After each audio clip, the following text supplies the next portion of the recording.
Hi guys, welcome to yet another vlog of survival in Canada. And today we will be discussing about the most talked about topic, which is the resume building for your part-time jobs when you will be here in Canada. So it's easy and it's difficult. It can be both ways. It all depends upon your resume and also upon your luck that when do you get a job here in Canada. So stay tuned till the end of the video because I'll be sharing 5 tips here that how to make a good resume and how your resume will be picked up by the part-time recruiters because world is evolving, and me being from an HR background, I know that how technology is working in HR and how your resumes are not picked up by the recruiters, like human recruiters, but by the um, technology or by the computer scanning. So your resumes don't get shortlisted, especially for the part times if you're applying for good or like big giant retailers or big giant stores which are quite advanced, like Walmart, like Home Depot. So they have their separate portals, and they don't pick up resumes. The human being there doesn't just sit and scan your resumes, but the computer does. So we will be discussing about that, how to make resumes so that computers do pick your resume up and your resume get shortlisted. Because interview is the second step. First, your resume should be shortlisted to reach to an interview in these kind of stores. So without wasting any time further, let's get started and let's jump into the resume which I built for myself. So I'll be sharing my screen soon, and let's see that how the resume here looks like in Canada. Okay, so here is my resume, and so this is the name, of course. So my name is Manasvi Sharma. So the first very tip comes here is that your resume should not be of more than one page. It should end in the very one page. Why? Because recruiters, especially for the part times, they don't have that much of time. If they are scanning by themselves, or like if they want to see your resume once the computer has shortlisted the resume, then also a person or a human resource recruiter will not spend more than 10 to 12 seconds on your resume. So you have to make it really quick and understandable for the recruiter to read it and to see like okay, fine, that this person has done this, he has this skill, and okay, so fine, so this person seems to be a fine fit for the position. So the recruiter will quickly look up here and search for a phone number and might call you up, or maybe sending you an email. So both of your contact points should be right here, right at the top. So if they are at the top, you will be able to your recruiter will be able to contact you very easily. And the next thing which I prefer to write here, and which which I was taught by my communications professor as well in my HR school, was that you should be writing your address here. The reason, because the reason for you writing your address here is that you will be highlighting your area. So say I was in Etobicoke, so maybe a person, when, or the recruiter, when he or she is calling you or sending you an email, is also seeing the location where you are located in. So say if you are located in Etobicoke and company is hiring for the location of Etobicoke, so you will be a perfect match. And the recruiter will know that you might not be taking quite a lot of time to travel, and you will be an interested candidate because you might not have to move from that place. So we should be writing the address here, and then moving forward we will be writing about the notable skills, or the skills which you feel that you have, and they might it might be of some use when you are going for a part-time job in a particular industry. So supposedly excellent communication. Of course, you need to have good communication so that you can like you can build a trust with the with the recruiter through your resume that you are a good communicator and you will be able to talk with the clients, with the customers. So this is first skill. Then goes the second one, that is excellent time management skills. So you have good time management skills, you can organize your day, you are independent and a team worker, you can lift things physically. So this is a very important point here. Why? Because I will show you in a short time that the job description demands quite, like for quite a lot of part-times, they demand physical lifting. So this is a good thing to put in your skills, that you can lift things physically and you are physically fit to do that. And then positive and energetic. Every work environment needs to be really positive. And at times the recruiters, they write such things here that you should be positive with the customers and with the co-workers. So you should be writing such things in your skills.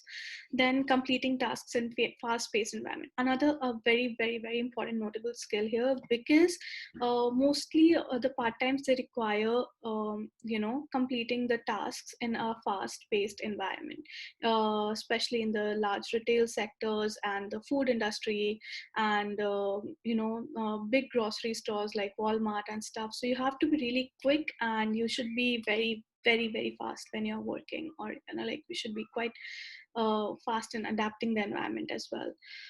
And multitasking, of course, that's quite on the go-to list for every kind of a skill set. Coming towards the education, now comes here the second tip of my video, that is in education as well. It will work in education as well as in experience. So here I have written, as you can see, I have written only graduate certificate in human resource management, Fanshawe College, London, Ontario. I have only placed my education here, which is from Canada, because it is a normal graduate certificate course, which many people do here in Canada as well. Like even the Canadians, they prefer doing such courses to get, or to switch their fields, or to change their career paths. So this is it. I don't want to put anything more of my background or like my education back in India. Of course, I have done bachelor's in arts and law, so that is quite fancy. I don't want to put that. Why? Because recruiters might think that you are overqualified for this job, and sorry for the flip, and overqualified for the job, and you might not stick with them for a very long time. You will go away as soon as you get a better job or a job in your own field, so you will not be sticking for a very long time with them. So they might feel that you are overqualified for the job. So avoid putting such things, because it's okay. I mean, if they ask you ever in the interview, you can always tell that, but just reach till the interview. Your main goal is to reach to the interview, because after reaching to the interviews, I know that we all have the capability to crack the interview for the part times. It's not anything which is a rocket science or very difficult. So avoid writing this thing here. Same goes for the experience. Don't write any fancy experience. I won't be writing that I have practiced with High Court, Supreme Court, or National Commission of Consumer Forum. That like I don't want to write such fancy things here, because firstly, because recruiters of the part-time, they don't care. They're hiring you for a particular cashier job in a retail store, so they don't need to know that how did you argue in courts, or how did you handle your banking transactions when you were like working in finance, or how do you make balance sheets, or things like that. They don't need to know that. So they just need to know that like what did you do. If you have had a past experience in some kind of the part-time, just put that here. Don't put any other thing which is very fancy. That again makes you overqualified for the job, and secondly, the recruiter is not interested in reading all those things. So keep in mind, whenever you're making the resume, 10 to 12 seconds, not more than that. 10 to 12 seconds, that's it. So I have put this overnight fulfillment associate in Walmart, London, Ontario. Then I'll be going here as peer tutor. Due to academic excellence in my college, I got this job. So I'll be writing here about that thing. Then my student volunteering thing. So again, one more thing. Till the time you are in Canada, like sorry, the time you are in here in Canada, you have settled down, start doing the volunteering things around your society or in your college, because these are the things, when you don't have a job, but these are the things which makes your resume good to start or to get a job in some of the other part-time stores. Why? Because this shows that you have some of the other working experience in Canada and not in India. So like, this is very important. So till the time you are here and you're not getting any jobs, so just hunt for the volunteering activities which you can take part in your college, because college is the best place to get such activities. So always keep an eye there.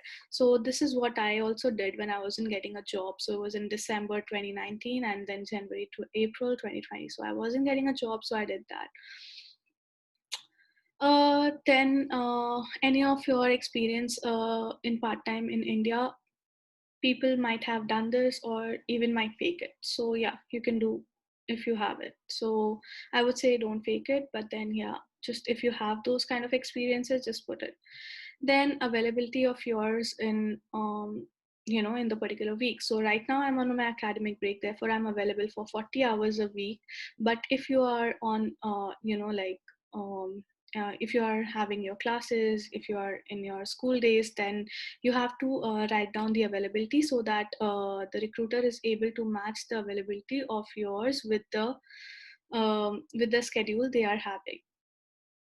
If you want to skip this, you can skip this, because stores like Walmart, like Home Depot, and like big stores, they, or even the small stores, they ask for your availability when you're going there for the interview. So if you want to skip this, that this, like availability at times contradicts with the availability of the availability available with the recruiter. So you can skip this part, but I prefer to write it. So this is a very simple thing. This is a very simple kind of a resume you have to make. It's nothing, as I told you, it's not a rocket science or anything. It's just the resume.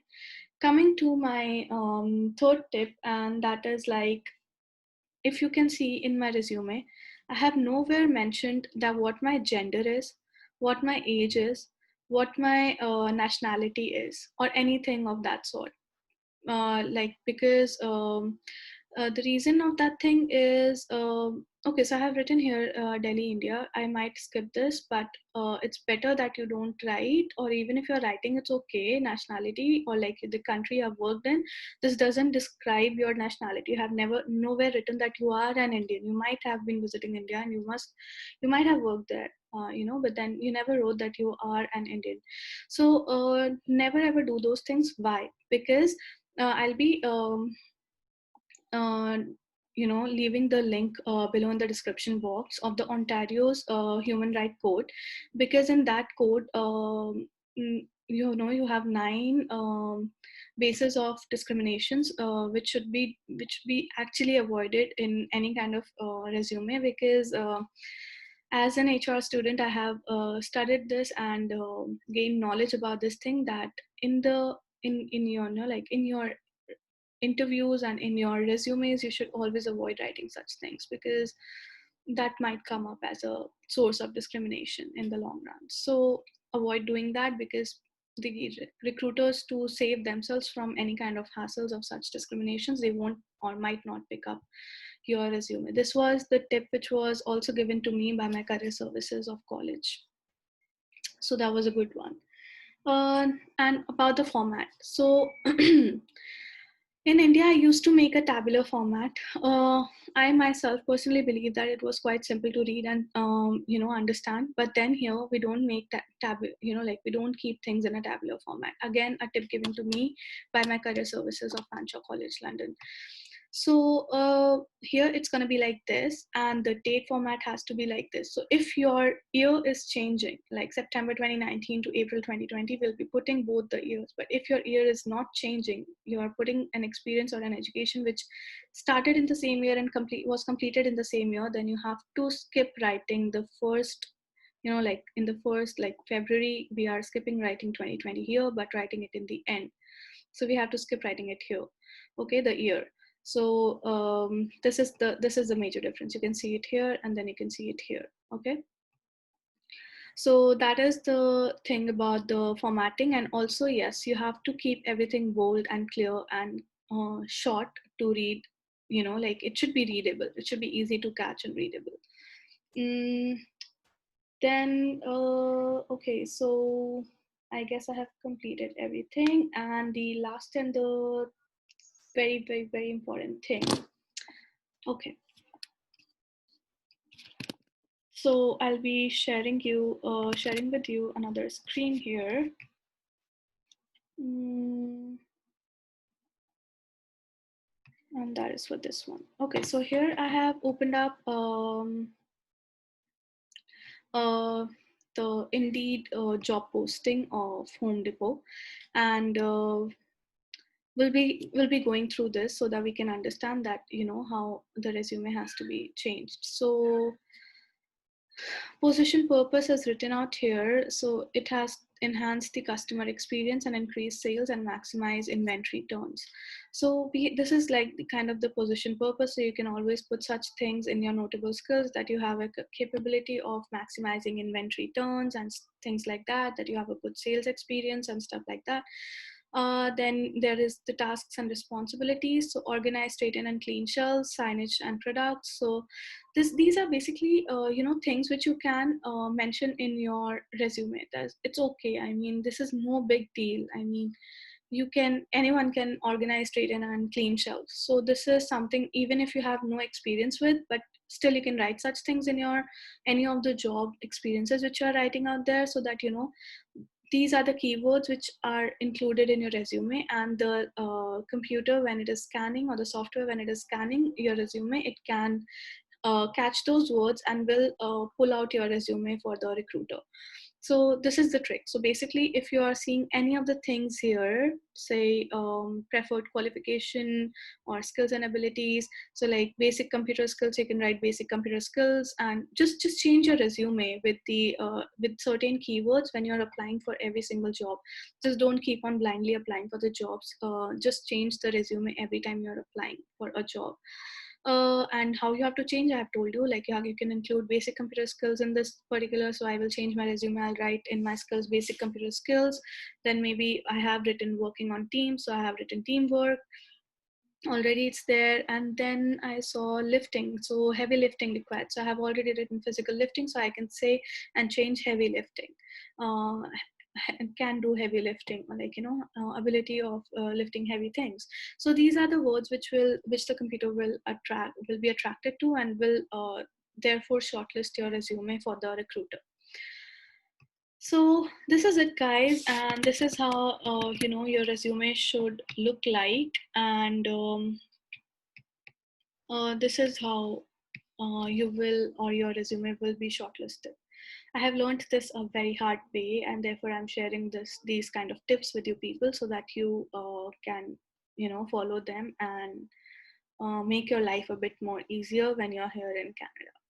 So stay tuned to all of my other upcoming videos, and I'm sorry for the late post this time. I'll be taking care of this thing, but I'm really busy with my schedule right now. So therefore I'm not able to make videos, and I'll not be editing much in this, and will be simply posting this thing, because I don't think so that you should be missing out on any important information given in this video.